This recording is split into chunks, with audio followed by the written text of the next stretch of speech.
हनुमान् श्रीपदो वायुपुत्रो रुद्रो नघोजरः अमृत्यवीरवीरश्च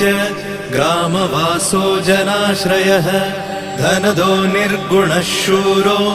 वीरो निधिपतिर्मुनिः पिङ्गाक्षो वरदो वाग्मी सीताशोकविनाशकः शिवः शर्वत्परो व्यक्तो व्यक्तो धराधरः पिङ्गकेशः पिङ्गरोमा श्रुतिगम्यः सनातनः अनादिर्भगवान् देवो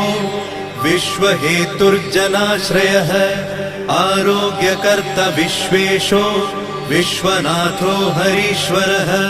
भर्गो रामो रामभक्तः कल्याणप्रकृतिस्थिरः विश्वम्भरो विश्वमूर्तिर्विश्वरूपो